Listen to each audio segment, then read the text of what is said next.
ଜାନୁଆରୀ ପହିଲାରୁ ଯଥା ଆଜିଠାରୁ ହେବ ଏହି 6ଟି ବଡ଼ ପରିବର୍ତ୍ତନ। ଏଲ୍‌ପିଜି ସିଲିଣ୍ଡର, ପେନ୍ସନ୍ ଓ କାର୍ ଦର। ତେବେ କ'ଣ ରହିଛି ସମ୍ପୂର୍ଣ୍ଣ ଅପଡେଟ୍‌ଟି ଆସନ୍ତୁ ଜାଣିବା। ତା ପୂର୍ବରୁ ଭଲ ପାଇବା ସ୍ୱରୂପ ଭିଡ଼ିଓଟିକୁ ଲାଇକ୍ ଆଉ ସେୟାର କରି ଚ୍ୟାନେଲଟିକୁ ସବସ୍କ୍ରାଇବ୍ କରନ୍ତୁ। ଆଜିଠାରୁ ଆରମ୍ଭ ନୂଆବର୍ଷ। ତେଣୁ ନୂଆବର୍ଷ ସହିତ ବଦଳିଯିବ କିଛି ନିୟମ, ଯାହାର ସିଧାସଳଖ ପ୍ରଭାବ ଆପଣଙ୍କ ପକେଟ୍ ଉପରେ ପଡ଼ିବ।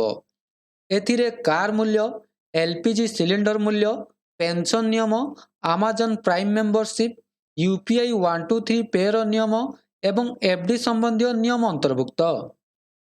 ତେବେ ପ୍ରଥମରେ ରହିଛି କାର୍ ଦାମ ବୃଦ୍ଧିରେ ପରିବର୍ତ୍ତନ। ନୂଆ ବର୍ଷରେ କାର୍ କିଣିବା ମହଙ୍ଗା ପଡ଼ିବ। 2025 ଜାନୁଆରୀ ପହିଲାରୁ Maruti Suzuki, Hyundai, Mahindra, Honda, Mercedes Benz, Audi ଓ ବିଏମ୍‌ଡବ୍ଲ୍ୟୁ ଭଳି ପ୍ରମୁଖ ଅଟୋମୋବାଇଲ୍ କମ୍ପାନୀ ଗାଡ଼ିର ଦାମ 3% ପର୍ଯ୍ୟନ୍ତ ବୃଦ୍ଧି କରିବେ। ଉତ୍ପାଦନ ଖର୍ଚ୍ଚ ବୃଦ୍ଧି ପାଇଁ କମ୍ପାନୀଗୁଡ଼ିକ ଏହାକୁ ଦାୟୀ କରିଛନ୍ତି। ତେଣୁ ଯଦି ଆପଣ କାର୍ କିଣିବାକୁ ଯୋଜନା କରୁଛନ୍ତି, ତେବେ ଆପଣଙ୍କୁ ଅଧିକ ଖର୍ଚ୍ଚ କରିବାକୁ ପଡ଼ିପାରେ। ଦ୍ୱିତୀୟରେ ରହିଛି ଏଲ୍‌ପିଜି ସିଲିଣ୍ଡର ଦରରେ ପରିବର୍ତ୍ତନ। ପ୍ରତି ମାସର ପ୍ରଥମ ତାରିଖରେ ତୈଳ ବିପଣନ କମ୍ପାନୀଗୁଡ଼ିକ ଏଲ୍‌ପିଜି ଦରର ସମୀକ୍ଷା କରିଥାନ୍ତି। ତେବେ ଗତ କିଛି ମାସ ହେବ ଘରୋଇ ଏଲ୍‌ପିଜି ସିଲିଣ୍ଡରର ମୂଲ୍ୟରେ କୌଣସି ପରିବର୍ତ୍ତନ ହୋଇନାହିଁ। ବର୍ତ୍ତମାନ ଦିଲ୍ଲୀରେ ଏହାର ମୂଲ୍ୟ 803 ଟଙ୍କା ରହିଛି। ସେହିପରି ବାଣିଜ୍ୟିକ ସିଲିଣ୍ଡରର ମୂଲ୍ୟରେ କ୍ରମାଗତ ବୃଦ୍ଧି ଘଟୁଛି। ଆନ୍ତର୍ଜାତୀୟ ବଜାରରେ ଅଶୋଧିତ ତୈଳ ଦର ବ୍ୟାରେଲ ପିଛା $73.58 ରହିଥିବାରୁ ଭବିଷ୍ୟତ ଦରରେ ପରିବର୍ତ୍ତନ ହୋଇପାରେ। ତୃତୀୟରେ ରହିଛି ପେନ୍ସନ୍ ଉଠାଣରେ ପରିବର୍ତ୍ତନ। ପେନ୍ସନ୍‌ଭୋଗୀଙ୍କ ପାଇଁ ନୂଆବର୍ଷ ଆଶ୍ୱସ୍ତି ଆଣିଛି। 2025 ଜାନୁଆରୀ ପହିଲାରୁ କର୍ମଚାରୀ ଭବିଷ୍ୟନିଧି ପାଣ୍ଠି ସଂଗଠନ ଯଥା ଇପିଏଫ୍ଓ ପେନ୍ସନ୍ ଉଠାଣ ନିୟମକୁ ସରଳ କରିଛି। ଏଣିକି ପେନ୍ସନ୍‌ଭୋଗୀମାନେ ଦେଶର ଯେକୌଣସି ବ୍ୟାଙ୍କରୁ ପେନ୍ସନ୍ ଉଠାଇ ପାରିବେ। ଏଥିପାଇଁ ଏମାନଙ୍କୁ କୌଣସି ଅତିରିକ୍ତ ଯାଞ୍ଚର ଆବଶ୍ୟକତା ପଡ଼ିବ ନାହିଁ। ପେନ୍ସନ୍‌ଭୋଗୀଙ୍କ ପାଇଁ ଏହି ସୁବିଧା ଏକ ବଡ଼ ଆଶ୍ୱସ୍ତି। ଚତୁର୍ଥରେ ଆମାଜନ୍ ପ୍ରାଇମ୍ ମେମ୍ବରସିପ୍ ପାଇଁ ନୂଆ ନିୟମ।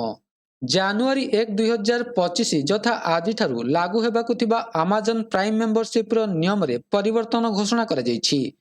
ନୂଆ ନିୟମ ଅନୁଯାୟୀ ପ୍ରାଇମ୍ ଆକାଉଣ୍ଟରୁ କେବଳ 2ଟି ଟିଭିରେ ପ୍ରାଇମ୍ ଭିଡିଓ ଷ୍ଟ୍ରିମ୍ କରାଯାଇପାରିବ। ଯଦି କେହି ତୃତୀୟ ଟିଭିରେ ପ୍ରାଇମ୍ ଭିଡିଓ ଦେଖିବାକୁ ଚାହୁଁଛନ୍ତି, ତେବେ ତାଙ୍କୁ ଅତିରିକ୍ତ ସବସ୍କ୍ରିପସନ୍ ନେବାକୁ ପଡ଼ିବ। ପୂର୍ବରୁ ପ୍ରାଇମ୍ ମେମ୍ବରମାନେ ଗୋଟିଏ ଆକାଉଣ୍ଟରୁ 5ଟି ଡିଭାଇସ୍ ପର୍ଯ୍ୟନ୍ତ ଭିଡିଓ ଷ୍ଟ୍ରିମ୍ କରିପାରୁଥିଲେ। ପଞ୍ଚମରେ ସ୍ଥାୟୀ ଜମା ଯଥା ଏଫ୍‌ଡି ନିୟମରେ ପରିବର୍ତ୍ତନ। ଆର୍‌ବିଆଇ ଏନ୍‌ବିଏଫ୍‌ସି ଏବଂ ଏଚ୍‌ଏଫ୍‌ସି ପାଇଁ ସ୍ଥାୟୀ ଜମା ସମ୍ବନ୍ଧୀୟ ନିୟମରେ ପରିବର୍ତ୍ତନ କରିଛି। 2025 ଜାନୁଆରୀ ପହିଲାରୁ ଏହି ନୂଆ ନିୟମ ଲାଗୁ ହେବ। ଏହି ପରିବର୍ତ୍ତନ ଅଧୀନରେ ଜମାରାଶିର ନିରାପତ୍ତା ସୁନିଶ୍ଚିତ କରିବା ପାଇଁ କେତେକ ଆବଶ୍ୟକ ବ୍ୟବସ୍ଥା କରାଯାଇଛି। ଏଥିରେ ଜନସାଧାରଣଙ୍କଠାରୁ ଜମା ନେବା, ତରଳ ସମ୍ପତ୍ତିର କିଛି ଅଂଶକୁ ସୁରକ୍ଷିତ ରଖିବା ଏବଂ ଜମା ବୀମା କରିବା ଭଳି ପରିବର୍ତ୍ତନ ଅନ୍ତର୍ଭୁକ୍ତ।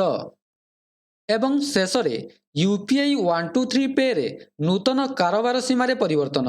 ଭାରତୀୟ ରିଜର୍ଭ ବ୍ୟାଙ୍କ ଯଥା ଆର୍‌ବିଆଇ ପକ୍ଷରୁ ଫିଚର ଫୋନ୍ ବ୍ୟବହାରକାରୀଙ୍କ ପାଇଁ ଆରମ୍ଭ କରାଯାଇଥିବା ୟୁପିଆଇ 123 ପେ ସେବାରେ କାରବାର ସୀମା ବୃଦ୍ଧି କରାଯାଇଛି। ପୂର୍ବରୁ ଏହି ସେବା ଅଧୀନରେ ସର୍ବାଧିକ 5,000 ଟଙ୍କା ପର୍ଯ୍ୟନ୍ତ କାରବାର କରାଯାଉଥିଲା, କିନ୍ତୁ ବର୍ତ୍ତମାନ ଏହି ସୀମାକୁ 10,000 ଟଙ୍କାକୁ ବୃଦ୍ଧି କରାଯାଇଛି।